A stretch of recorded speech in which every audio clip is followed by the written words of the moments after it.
This is Meet the Thriller Author, the podcast hosted by thriller novelist Alan Peterson.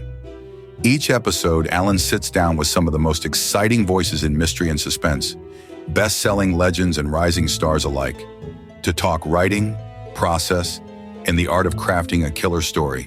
From Dean Koontz and Walter Mosley to Frida McFadden and Lee Child, over 200 authors have joined Alan for deep, revealing conversations that every thriller fan and aspiring writer will love. You can find transcripts, show notes, and the full archive of episodes at thrillerauthors.com. And don't forget to check out Alan's own heart-pounding thrillers at thrillingreads.com/books. Now, here's the latest episode of Meet the Thriller Author. Quick message before we continue with episode 230. I'm excited to announce that my latest psychological thriller, The Good Mother, will be released this coming Thursday, December 18th. You can pre-order it now at thrillingreads.com/mother, and it'll be automatically delivered to your Kindle on release day. And for the next couple of days, my other thriller, The Basement, is free on Amazon as part of a BookBub promotion. So if you're listening to this before midnight, Wednesday, December 17th Pacific time, be sure to grab it while it's still free. Thank you so much for your support. And here is my interview with Myles Dungan. Hey, everyone. This is Alan Peterson with Meet the Thriller Author.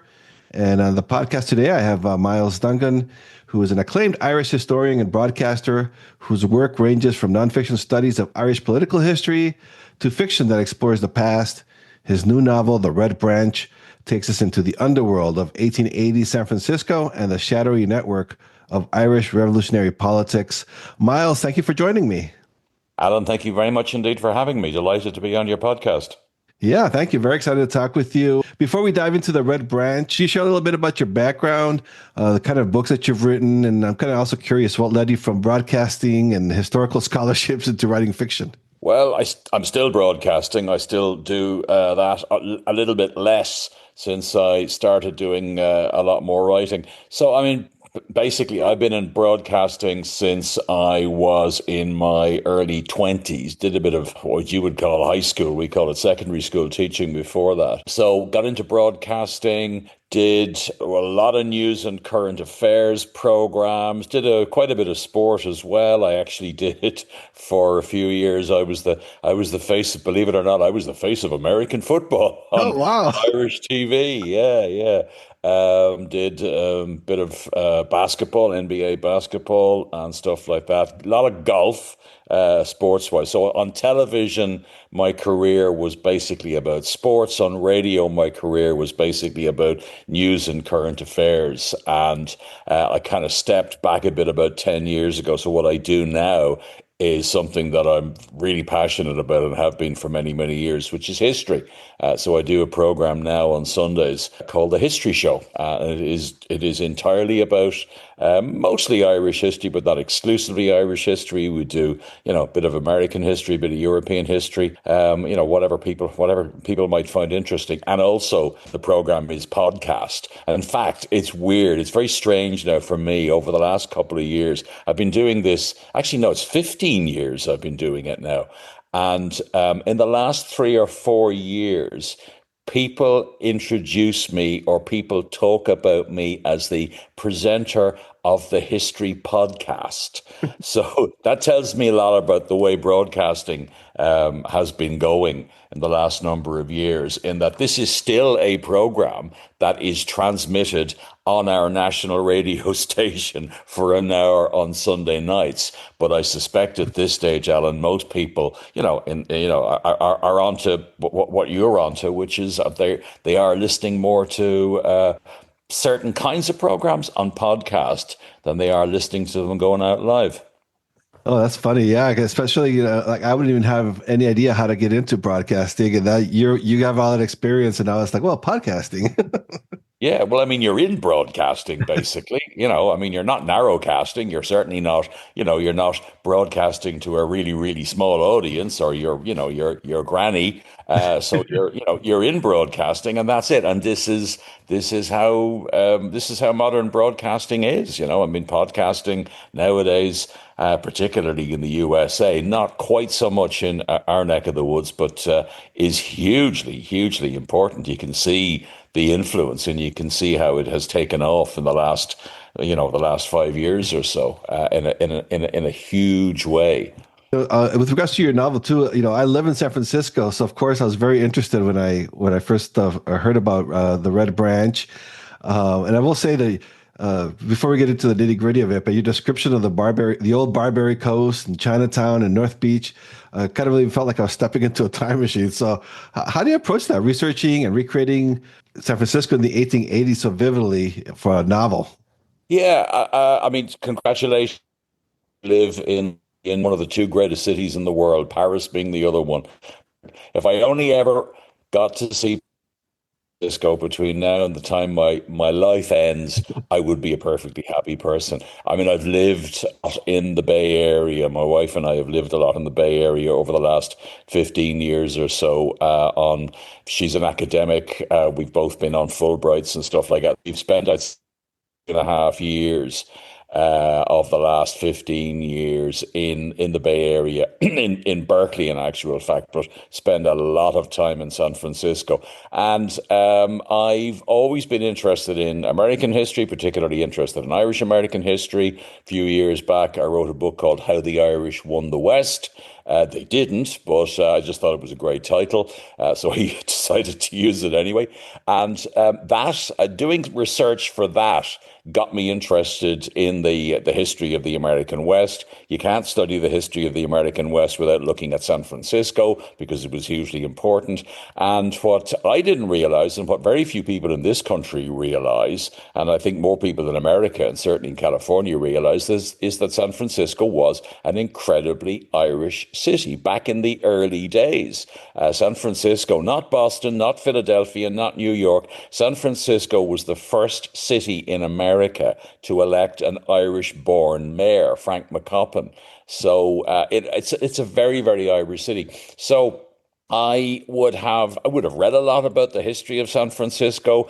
I'm particularly interested in the 19th century and in the late 19th century, so I kind of gravitated in that direction, and read a lot of books on the subject, and that I kind of absorbed all of that, and that was one of the reasons that, and just one of these weird little nuggets, one of these weird little things that makes your brain go ping, and you figure, I've got to do something about that. I was working on a nonfiction. Nonfiction is mainly my thing. I mean, I've written, I think, 15, 16 books or something like that about Irish and American history.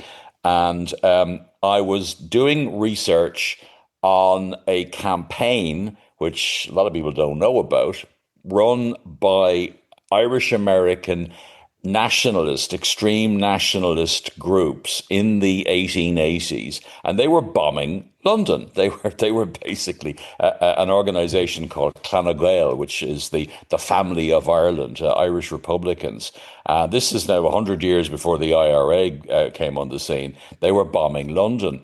And dynamite was being brought over from America. Irish American nationalists were the bombers, and they were very successful. They bombed the House of Commons in London. They bombed the Tower of London. They bombed Scotland Yard, so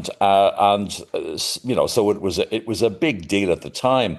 But in researching this, I spotted a reference to a raid that was made on a house in London, and the Metropolitan Police in London suspected that there was dynamite in the house, and they were right, there was, and the dynamite was labelled, and the label was a label of the Safety Nitro Company of San Francisco, and then it had a little encomium, a little advertisement at the bottom of it, advertising how wonderful the Safety Nitro dynamite was. So had the London police not managed to find this a cache of dynamite, it probably would have been used by Irish American Republicans to blow up something else in London. Who knows what? The Mansion House, Tower Bridge, you name it. They wouldn't know what exactly it was, but or what exactly it would have been. But that was the spark, because I kind of thought to myself, okay, I wonder, the fact that they found dynamite from San Francisco, does that mean that some of the other dynamite that was used and that was not found and that went boom in the middle of London, that had also come from San Francisco? So I started thinking about that, and did a little bit more research, but I kind of had already filtered in a lot of the San Francisco history of that time, and I included a lot of that. So the book is kind of a mixture of completely fictional characters and also some historical characters as well. Yeah, that's something that I was really surprised about, and I learned about this before a few years ago, but I didn't realize how intertwined the U.S., the Irish Americans were with the revolutionaries in Ireland, like Oh yeah. in England. Like it probably wouldn't have done as much damage if it wasn't for the U.S. helping out, huh? Yeah, absolutely. Oh no, I mean that is absolutely the case. I mean, for example, the seminal 20th century moment in Irish history was the Easter Rising of 1916, a rebellion right in the middle of World War One. The Brits considered it a stab in the back. Irish nationalists considered that they got what was coming to them. But that was largely funded from the United States, as was pretty much all significant Irish political activity, whether it be constitutional or whether it be revolutionary. It was funded by the Irish diaspora in America, the sons and daughters and grandsons and granddaughters of the million Irish who had emigrated to the United States during the famine and who were extremely bitter about British rule in Ireland and wanted to do anything they could to bring it to an end. But I mean, Irish American financing, but also Irish American military activity. I mean, there was, for example, 1867, the Fenian Rebellion. It was a rebellion in Ireland, was not particularly successful, did not go very far, but that was dominated by Americans. I mean, you actually had hundreds of Irish Americans who had fought in the Civil War and had got experience of using weapons in the Civil War, who came over to Ireland once the Civil War ended, and who became involved in this revolutionary movement, and who fought in that rising, fought in that rebellion. Yeah, that's fascinating. And then also when reading your book, the Knights of the Red Branch, which obviously feature very prominently. So I was always kind of curious when I was reading that. So were they inspired by a real organization? I'm assuming they were fictional, but how did that work in shaping them? Yeah, they're not actually fictional. They're not. They did exist. In fact, if you look at the cover, which is very, very red, Mhm. obviously, there's a big stick of dynamite on the front of it as well. But if you look through the mists of the red cover, you'll see in the background there's a map of San Francisco, but there's also a photograph of taken in the 19th century of it looks like a shack, really. It's not a very impressive looking building. It's a sort of a large wooden shack, but over the door are the initials KRB. And KRB stands for Knights of the Red Branch. That organisation that I mentioned already, Clan na Gael, the Family of Ireland, which was a revolutionary organisation which was bombing London. The Knights of the Red Branch were the San Francisco chapter of Clan na Gael.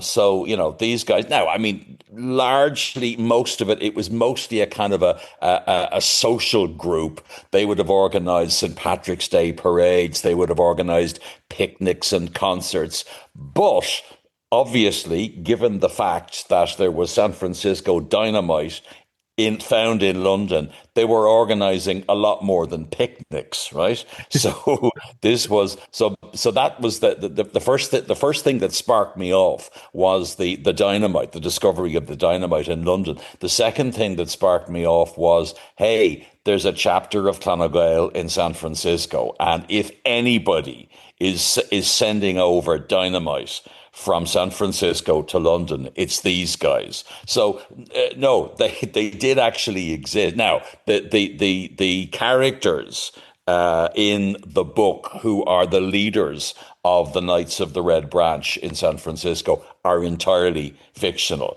A couple of them are based on historical San Francisco characters. Two of them are based on a couple of very dubious sheriffs of San Francisco City and County. But they are basically fictionalized. The characters are fictionalized. The organization is very real, though. And what about your character with Robert Emmett Orpin, who's kind of like the investigator of London police officer? Was that based on real characters? No, he is entirely fictional.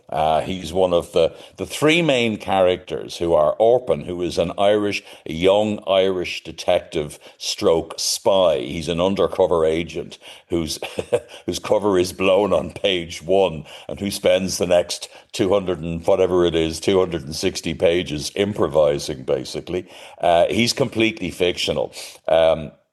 Although his name, Robert Emmett Orpin, Robert Emmett is the name of a very famous young Irish revolutionary. But that's the only thing even vaguely non-fictional or factual about him. The other two main characters are also fictional. There are two narrators in the book. Orpin is one of the narrators. The other narrator is an American woman, a Californian woman, Ophelia Williams, who is a medical doctor, recently qualified. And I did check, I did do my research, and yes, she could have conceivably been a female who had qualified as a medical doctor in 1883. She works for the San Francisco Police Force. She's a medical examiner with the San Francisco Police Force. And then the other main character is a rather charismatic and over the top kind of not otherworldly, but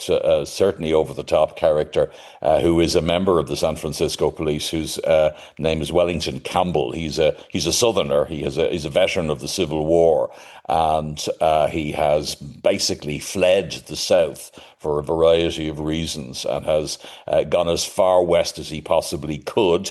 If he hadn't stopped in San Francisco, I suppose he would have ended up in Hawaii, but he did stop in San Francisco. So they are the main fictional characters, but then a lot of the other characters are either factual characters who did exist, or are based on factual characters. But Orpin is entirely fictional. Yeah, I was going to ask you about that too, because between the two main characters, when we're reading into their memoirs, you go back between the British spelling and American spelling. How is well? You lived here for a lot of years, so you're probably more familiar with it. But was that a challenge hopping back between the two? Yeah, it wasn't. It wasn't. I mean, I'm familiar because as I say, I've lived in the States a lot, so I'm familiar with the American aversion to the letter U. I have no idea why Americans have this absolute hatred of the letter U. So when it comes to labor, when it comes to humor and words like that, the U is left out. So I'm familiar with it. I mean, it's a strange oddity. But what's interesting actually is that I mean, you tend to, so if you use a word like synthesize, you will spell it I-Z-E, I-Z-E. We would spell it I-S-E. What I've discovered, however, from doing research into 19th century Irish history, is that I-Z-E, the Americans are actually correct. I-Z-E is the way it was spelt in Ireland and Britain in the 19th century. And obviously that shifted over to the USA. Americans used that spelling and never abandoned that spelling. But for some reason, and at some stage in the 20th century, the Brits and the Irish adopted the I-S-E and abandoned the I-Z-E. So sympathize, synthesize, democratize. Here, they're I-S-E. Over there, they're I-Z-E. Yeah, it was a bit of I mean, I put it this way, that I was still up right until the time I dispatched the document to the publishers. I was still discovering that, oh my God, there's an L-A-B-O-U-R in the Ophelia Williams sections. That should be L-A-B-O-R, that kind of stuff. So it was tricky enough. Yeah, and so I was reading, doing the research for the book too. I was reading some of the reviews, and I saw some of that have pointed to like hard-boiled and noir influences in your work, like Chandler and Hammett. So that sharp edge, witty narration. So I was kind of wondering if you were influenced by those authors. What other fiction authors influenced you as a writer?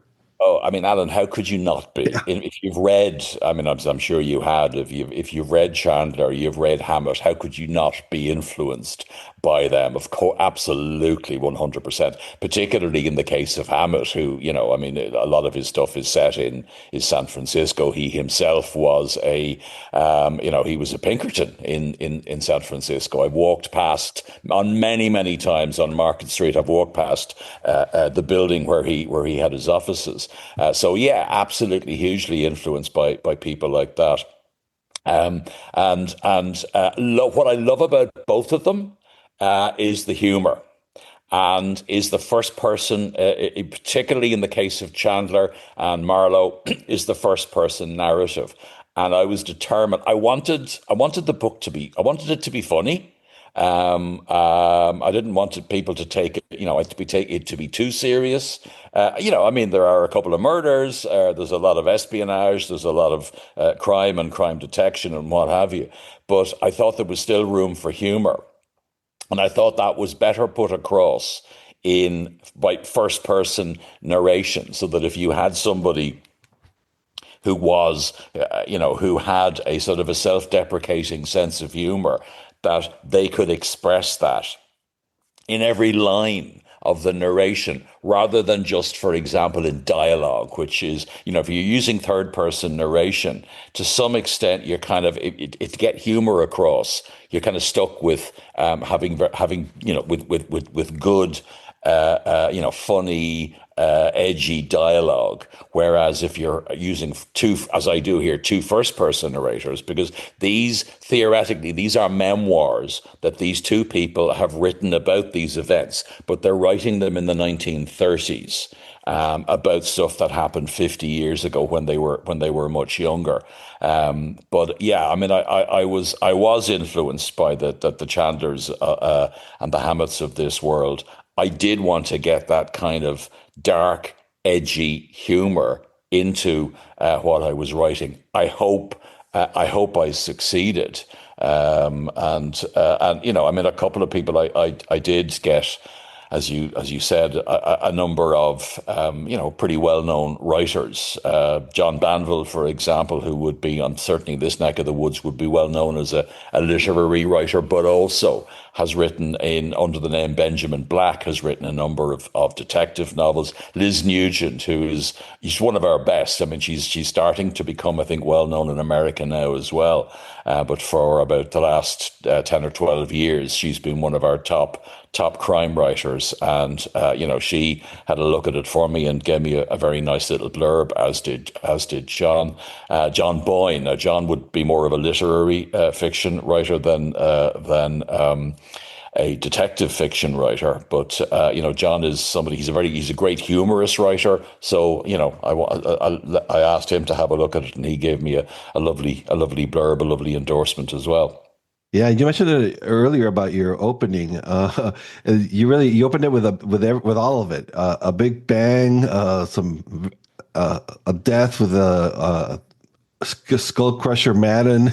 Is that something? Did you plan that? Was that like the first? I just kind of Well, curious how that came together. yeah, I mean, here's the interesting thing, right? It's for me, it's a learning process. It's been a learning process. I co-wrote a detective novel before years ago, and then I kind of got mainly into writing nonfiction. Basically, mostly history, but I still had a yen to come back to it. But it's interesting you should say that, because, excuse me, I I've been this has taken a long time to get into print. I would have written this about 6 or 7 years ago. The original version, that wasn't the opening.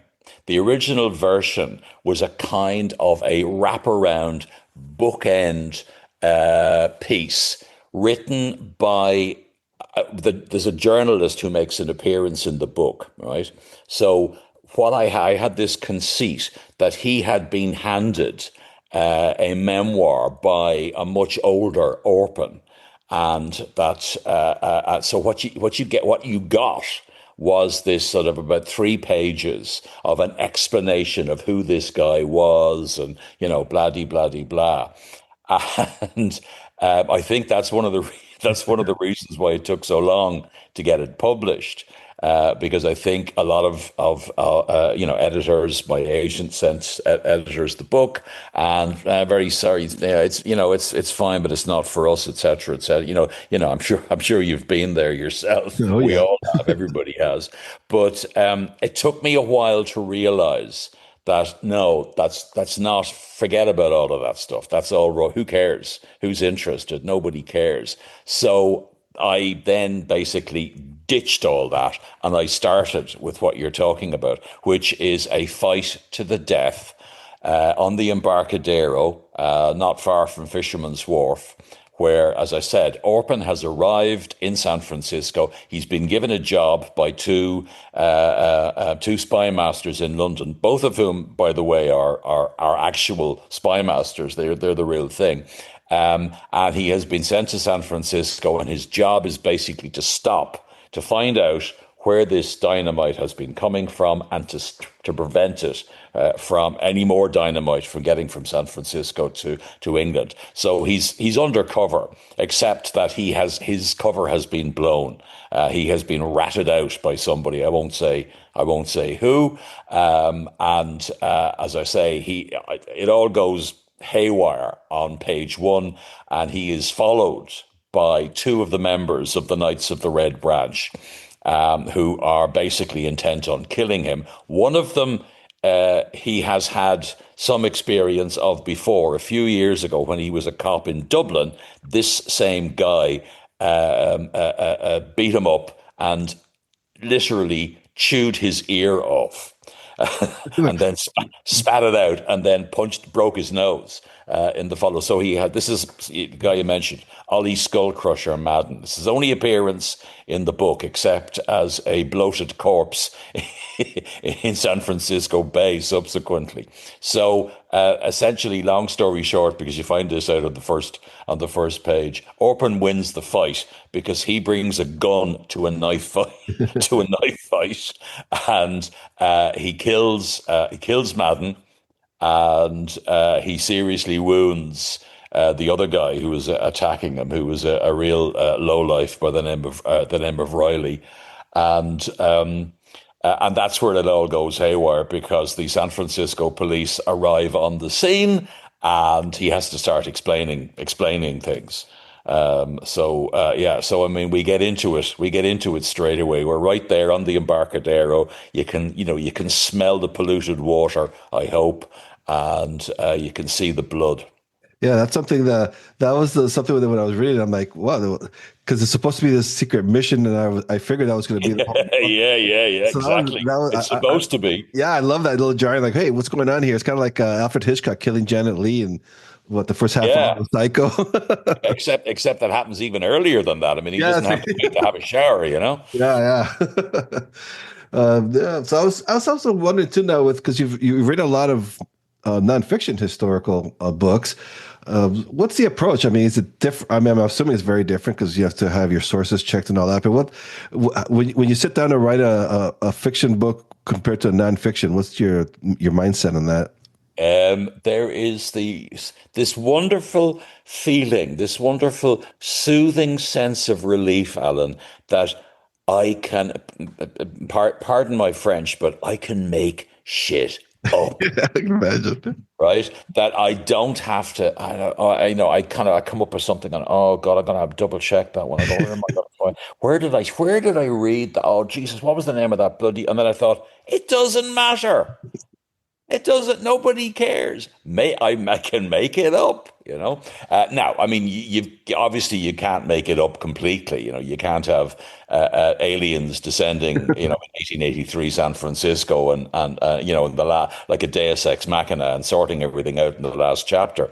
But that is the big difference, right? You're writing nonfiction. and you're involved, you're into a narrative or a particular narrative of some aspect of whatever it is you're writing about, and a thought crosses your mind. And oh yeah, I have to get that in. That's right, I read that somewhere. And then you write it down, and then you think afterwards, okay, I now have to justify what I've just written. Where the hell did I read that? And you then have to start going through everything all of the notes that you've taken. And I mean, it's easier now than it was when I started, because, computers are much more searchable, but still you've got to spend a lot of time trying to source something, maybe even use a quote or whatever. But even if it's a fact, not everything. I mean, obviously, you can't have a footnote for every bloody sentence on a piece of nonfiction, but there are certain things that are non-quotes that you do have to cite, you do have to source, and you have to offer a source, and that can take a lot of time, and that's the beauty of sitting down and writing a story that you're completely making up, is that you can make up anything you want, so it doesn't really matter. And particularly if in the case of a couple of the baddies are based, as I said, on two Irish-born sheriffs of San Francisco in the 1870s and early 1880s. But they're not the actual individuals themselves. I've given them different names. The names are slightly similar to the names that the two sheriffs actually had. But it means that, I can make stuff up about them. I don't have to be 100% accurate. Yeah, that must feel liberating for you. Totally liberating. Yeah, I've kind of always been fascinated too. Maybe just a little bit different question, but especially in the early United States history, the Irish were not always, but the police force seemed to be always made up of Irish. Why? What happened there?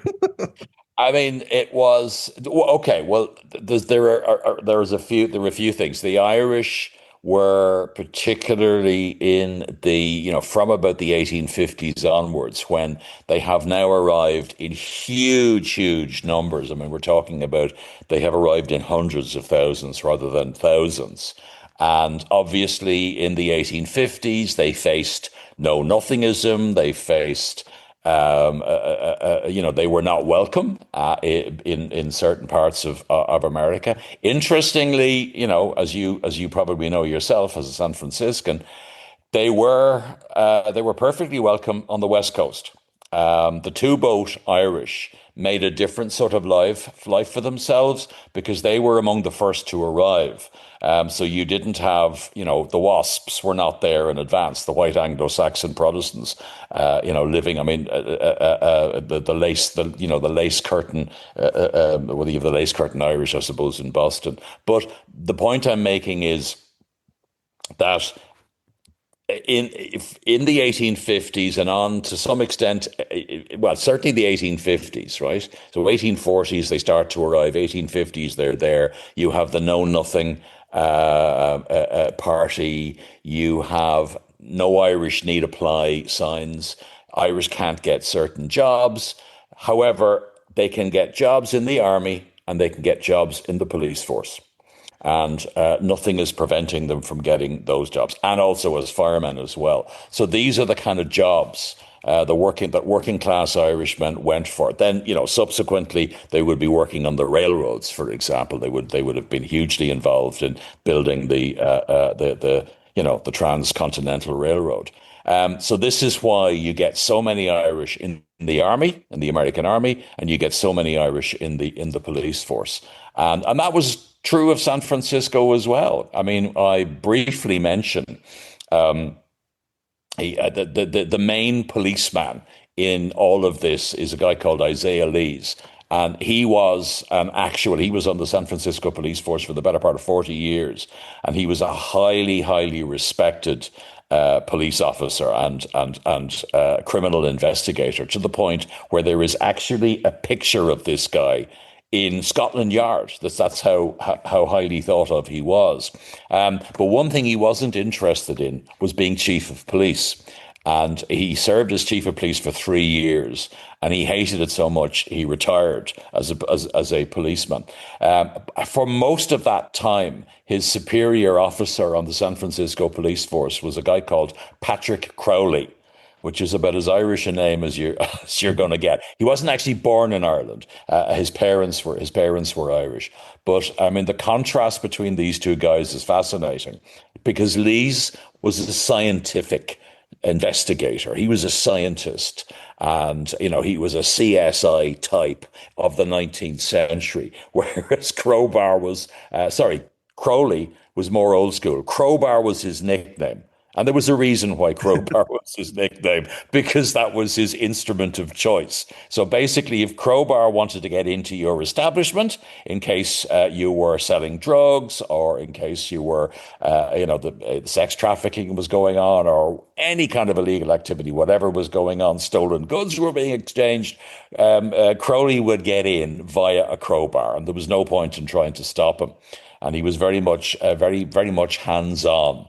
And, that was the contrast. But I mean, Crowley was the top dog in the San Francisco police force for the better part of 40 years. And a lot of the members of the San Francisco police force, just as was the case with the New York police, the Boston police, a lot of them were Irish, either Irish born or the sons of Irish parents. Yeah, now I'm kind of curious now. When you're writing your a historical thriller like this one, like The Red Branch, do you begin with a detailed outline, or do you just go from your research and then let the story shape you as you go? I wonder what's your writing process of these books. I would not be one of those people, and I do envy them, but I would not be one of those people who, Christopher Columbus, sets out having a rough idea that he wants to end up in India, but really hasn't a clue where he's going, and ends up in the Bahamas. Ends up in the Bahamas. Nice place to end up, but not exactly where you're intending to go. So no, I mean, would be one of the people who I would have plotted fairly carefully what was going to happen. Now, I mean, you know yourself that the best laid plans of mice and men gang aft to gley. So, you can make changes. Some of them might be subtle change. Some of them might be bigger changes. As you go along, you realize that's not going to work, or that's boring, or I've got to do something a bit more interesting here. But I would know, I'd know pretty much, I'd know where I was going, and I would know pretty much how I wanted to get there as well. I certainly wouldn't be one of those people who would kind of, come up, have this wonderful germ of an idea, and then just start writing, and where's it going to take me? And this is very exciting. Yeah, it is very exciting. The problem is that, yourself, if you do that, you can end up down a cul-de-sac. And what do? You basically have to abandon the novel. You've just wasted 2 months of your life writing something that doesn't work, and it was probably never going to work. Yeah, I'm an outliner myself too. I would get lost. Yeah, like Columbus.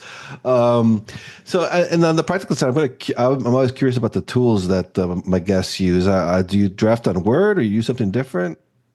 I was going to say I'm old school, but I suppose if I was old school, I'd be handwriting. Not that old school, and giving it to an amanuensis to type out, or whatever. I'm not that old school. No, I don't use Scrivener. I don't use any. I don't use it. Certainly don't use AI. Wouldn't be called dead using AI. I just basically I use Word, and I just start with a blank page on page one, and keep going. And really the only sort of technology I use is, I go page break for when I start a new chapter. It's very straightforward. It's very simple. It's nothing particularly modern. No software that hasn't been available for the last 40 years. I was also wondering, because that Robert Emmett Orpin It sure feels like you could have more stories to tell. Is the Red Branch a standalone? Do you see it becoming part of a series? I hope not. uh, Partly because I've already written the follow-up. Oh, awesome. Yeah, the follow-up is called The Blue Ribbon. You'll notice there's a certain kind there's a certain thread going through the titles. So yeah, the Blue Ribbon. Uh, I essentially what I do is if I have if you write nonfiction, right? I mean, I've just basically about 2 months ago, I have sent away what will end up next year as a 250, 300 page book. And there's this huge hiatus. And you can, because it's going to take a year for all of this. I mean, an editor will read it, and then a copy editor will go through it, and et cetera, et cetera. You know the process yourself. And with nonfiction, it takes even longer than it does with fiction. So you've got a period where you're kind of sitting there twiddling your thumbs. You can start a new nonfiction project, or you can just, as I did a few years back, take a bit of time. Okay, well, I'm going to do it. I've been telling myself, write a novel. I'm going to write a novel. I'm going to write a novel, and then, surprise, surprise, I did.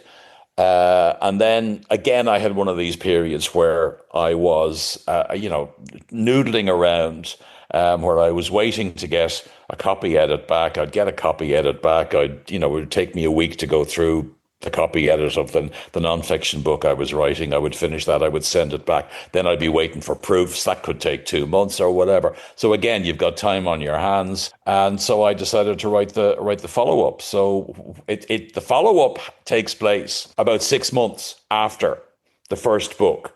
And in the follow up, Orpin is back in London.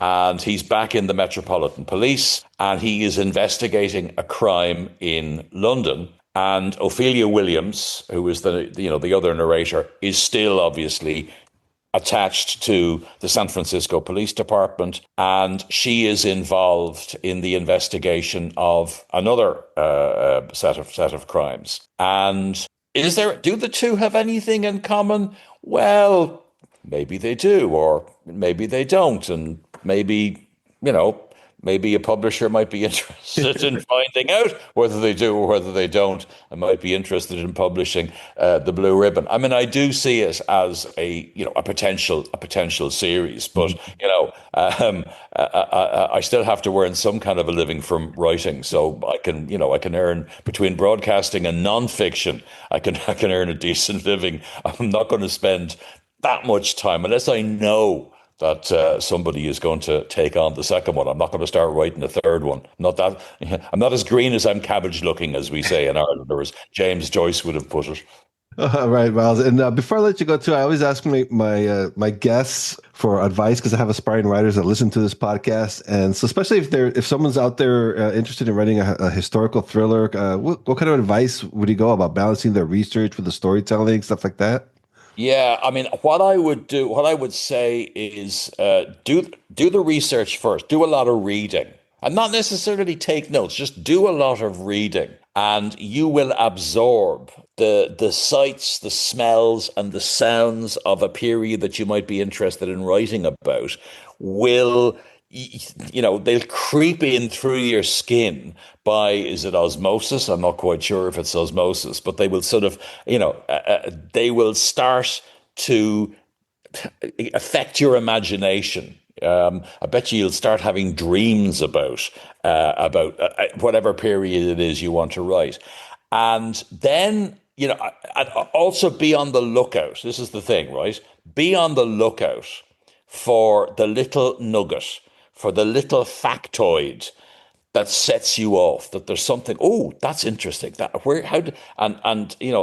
How did that story develop? Or maybe the story didn't develop, and maybe I can develop that story. I can develop that story using my imagination in my own way, in my own words, with my own narrative. So, absorb, look out for interesting individuals that you might be able to make use of, and look out for, again, that little spark, that I had when I was looking at, when I was writing nonfiction, and I came across this reference to the dynamite, the San Francisco dynamite. And that kind of, okay, that puts me in the 1880s. It puts me in a city that I love. It puts me in a city that I know quite a lot about.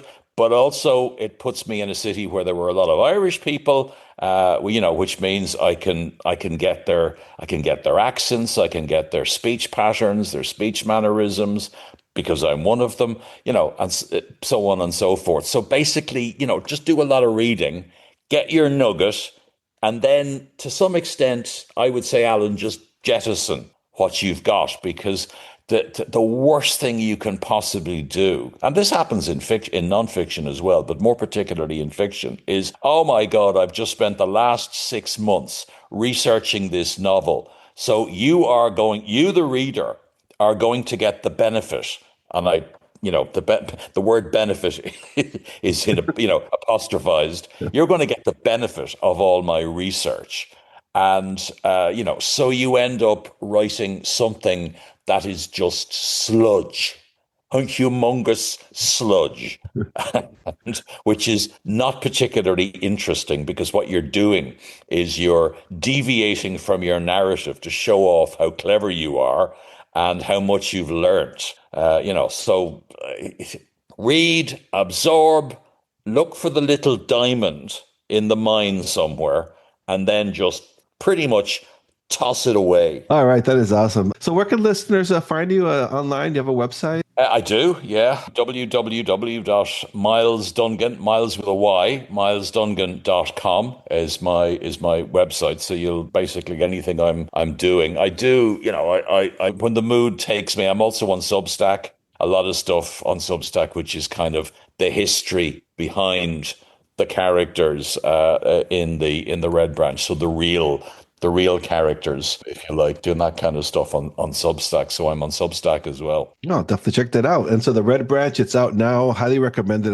It's a great read. Myles, thank you so much for coming on the podcast. I really enjoyed talking with you. Alan, thank you very much indeed for having me. It's been an absolute pleasure. Great questions. Thank you.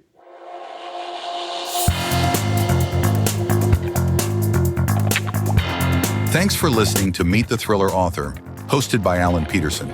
If you enjoyed this episode, be sure to subscribe and leave a review on your favorite podcast platform.